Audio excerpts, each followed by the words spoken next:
اعوذ باللہ من الشیطان الرجیم، بسم اللہ الرحمن الرحیم۔ مورل سٹوریز وتھ 3 کے ویورز اور پیارے پیارے بچوں، السلام علیکم ورحمۃ اللہ وبرکاتہ۔ آج میں آپ کے ساتھ حضرت صالح علیہ السلام کا واقعہ شیئر کروں گی۔ پیارے بچوں، بہت خوبصورت واقعہ ہے، ایک اونٹنی کا واقعہ ہے۔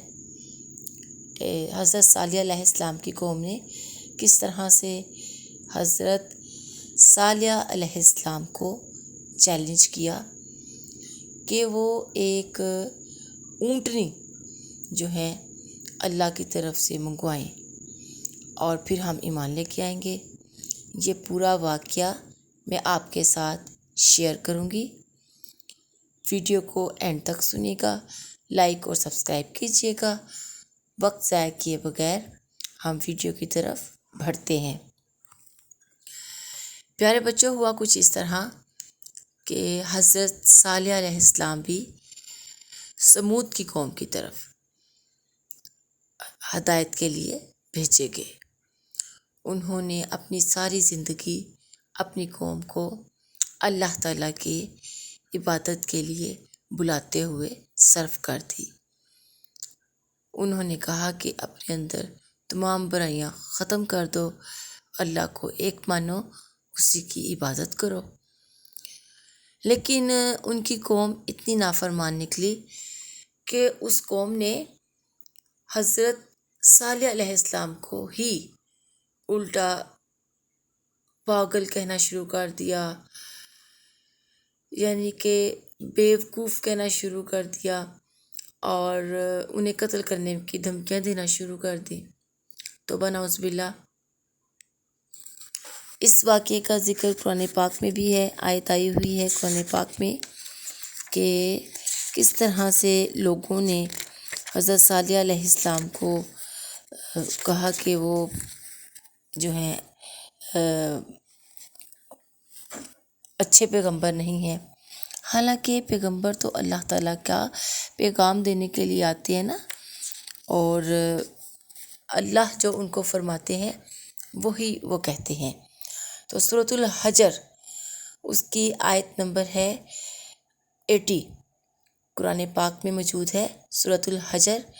حجر کا مطلب ہے بچوں پتھر، اور اس کی آیت نمبر 80 ہے، جس میں اللہ تعالیٰ فرما رہے ہیں اور حجر والوں نے بھی رسولوں کو جھٹلایا۔ تو نعوذ باللہ، یعنی کہ قوم سمود نے بھی اپنے پیغمبر سمود حضرت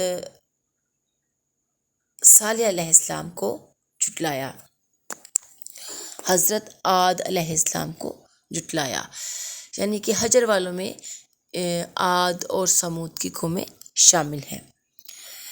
تو بچوں، ہم واقعے کی ابتدا کر چکے ہیں، تو ہم سٹارٹ کرتے ہیں واقعہ اپنا۔ جب حضرت صالح علیہ السلام کی قوم نے اللہ پر ایمان لانے سے انکار کر دیا تو نہ صرف اللہ کے پیغمبر کو جھٹلایا بلکہ انہیں چیلنج کیا کہ ایک اونٹنی، اگر اللہ تعالیٰ ایک اونٹنی ہمیں بھیجتے ہیں تو ہم جو ہے اللہ پر ایمان لے کے آئیں گے۔ اور بطور مذاق کچھ لوگوں نے بیچ میں کہا کہ اونٹنی 10 ماہ کی ہو، اور کچھ نے کہا کہ وہ حاملہ بھی ہو، اور انہی میں سے کچھ لوگوں نے کہا کہ حاملہ ہونے کے ساتھ ساتھ وہ اونٹنی اتنا دودھ دے کہ ہم سب لوگ جو ہیں اس کا دودھ پئیں، پوری بستی، اور ہم سیر ہو جائیں۔ اور کسی نے مذاقتاً یہ بھی کہا کہ وہ اونٹنی ایک دن ہمارے تالاب کا پانی پیے گی اور دوسرا دن ہم اپنے یعنی کہ کنویں کا پانی پئیں گے، ایک دن ہماری اونٹنی کنویں کا پانی پیے گی، اور یعنی اس طرح سے انہوں نے اونٹنی کے متعلق مذاق کیے۔ اور لیکن حضرت صالح علیہ السلام نے فرمایا کہ آپ 3 دن انتظار کرو اور وقت مقرر کر لیا کہ اس دن آپ نے آنا ہے۔ تو جب قوم صالح یعنی حضرت صالح علیہ السلام کی قوم سمود وقت مقررہ پر اپنی مقرر جگہ پر پہنچ گئی تو حضرت صالح علیہ السلام نے اللہ تعالیٰ سے دعا فرمائی۔ کیا کیا بچوں؟ اللہ تعالیٰ سے دعا فرمائی کہ یا اللہ ایک ایسی اونٹنی بھیج دے جن کے متعلق میری قوم نے مجھ سے سوال کیا ہے۔ بچوں اسی وقت ایک اونٹنی پہاڑ چیرتے ہوئے باہر نکل آئی اور وہ اونٹنی قوم سمود کی تمام شرائط پر پوری اتر رہی تھی۔ ٹھیک ہے بچوں، ایک اور آپ کو قوم سمود کے متعلق بات بتاتی چلوں بچوں۔ قوم سمود جو تھی وہ پہاڑوں اور بڑے بڑے اونچے اونچے پتریلے جو تھے ٹیلوں وہاں پر رہتی تھی، اور قوم سمود ٹیلوں سے، پتھر کے ٹیلوں میں سے اور پہاڑوں میں سے تراش تراش کے اپنے گھر بناتی تھی، اور وہ اس کام میں بڑی ماہر تھی۔ یہ ہنر انہوں نے قوم عاد سے بھی سیکھا تھا، کیونکہ ان کا نسلی تعلق تھا نا قوم عاد سے۔ تو اس طرح سے وہ بڑے بڑے پہاڑوں کو چیر کر اور تراش کے وہاں پر گھر بناتے اور وہاں رہتے تھے۔ تو جب انہوں نے اونٹنی دیکھی کہ بالکل ان کی تمام شرائط پہ پوری اتری ہے اور پہاڑوں کو چیرتی ہوئی آ گئی ہے، اللہ تعالیٰ نے اس اونٹنی کو قرآن مجید میں ناقۃ اللہ، اللہ کی اونٹنی کا بھی نام دیا ہے۔ اور اس واقعے کا ذکر قرآن پاک میں سورۃ الحجر، سورۃ الاحقاف میں اور سورۃ ہود میں ہوا ہے، بار بار یہ ذکر کیا گیا ہے۔ اچھا بچوں، اور میں آپ کو یہ بھی بتاتی چلوں کہ جب وہ اونٹنی آ گئی اور ان کا چیلنج پورا ہو گیا اور وہ لوگ واقعی ایک دن اونٹنی کا دودھ پیتے اور اس سے وہ سیر ہو جاتے، یعنی ایک دن میں اونٹنی اتنا دودھ دیتی کہ پوری بستی کے لوگ سیر ہو جاتے۔ تو وہ لوگ بجائے شکر ادا کرنے کے ناشکرے ہو گئے، اور ان کے اندر شیطان نے بچوں وسوسہ پیدا کر دیا کہ یہ جو اونٹنی ایک دن پانی پیتی ہے نا، اس پانی پر، کنویں کے پانی پر آپ کا حق ہے، اونٹنی کا حق نہیں ہے۔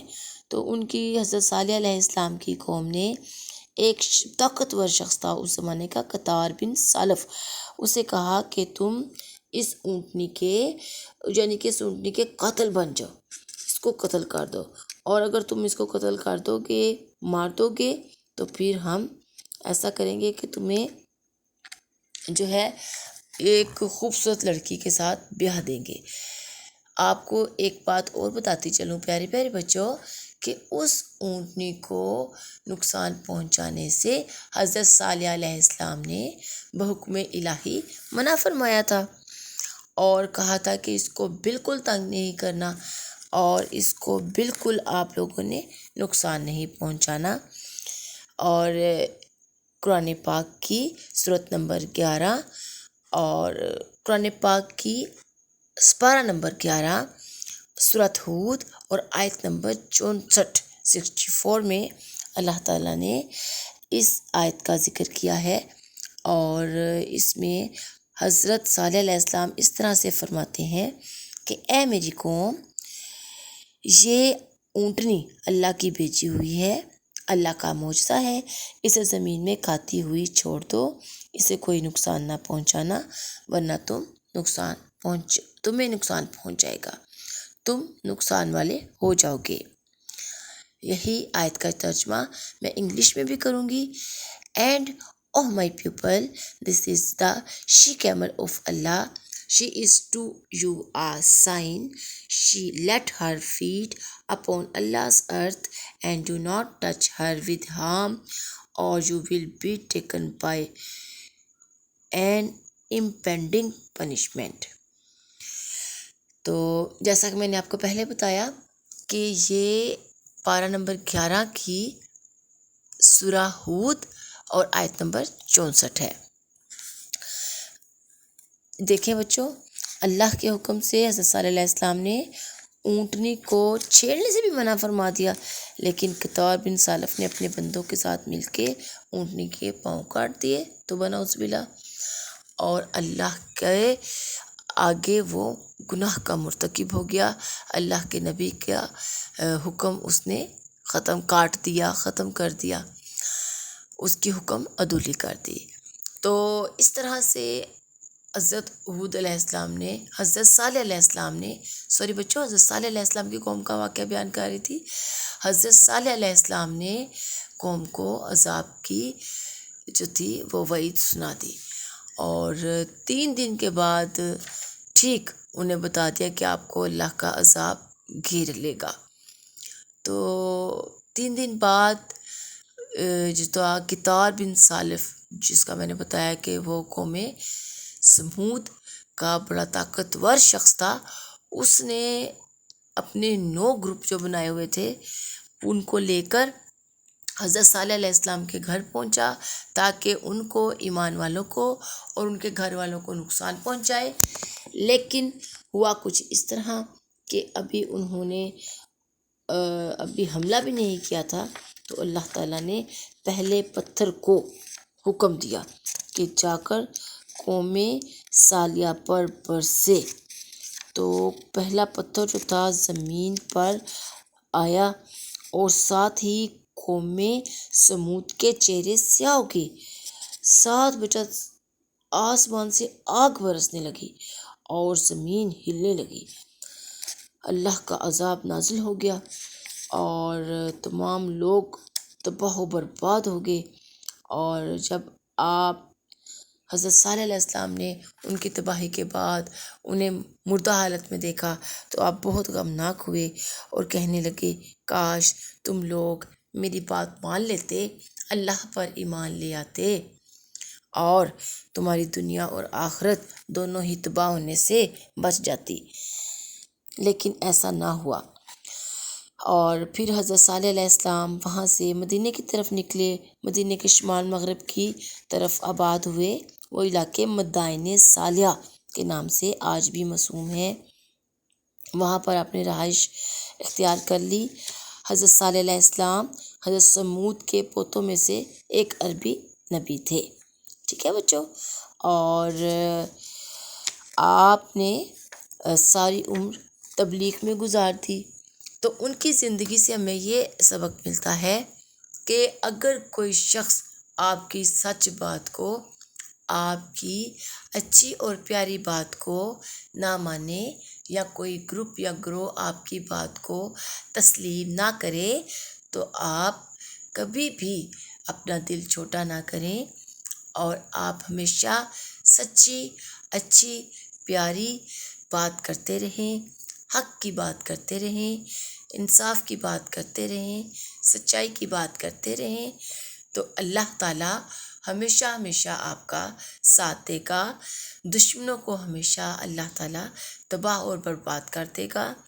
دشمن ختم ہو جائیں گے اور آپ جیت جائیں گے، اور برائی کا خاتمہ ہو جائے گا اور اچھائی کو اللہ تعالیٰ ہمیشہ جیت دیں گے.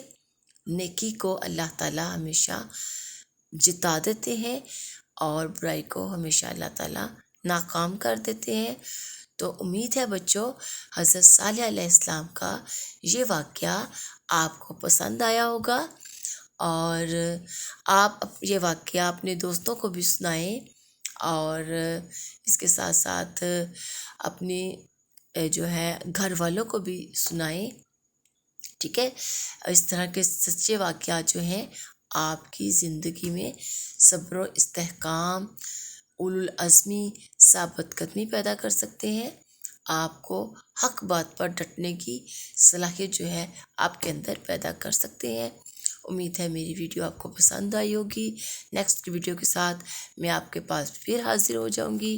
اس وقت تک کے لیے اجازت دیجیے. اللہ حافظ.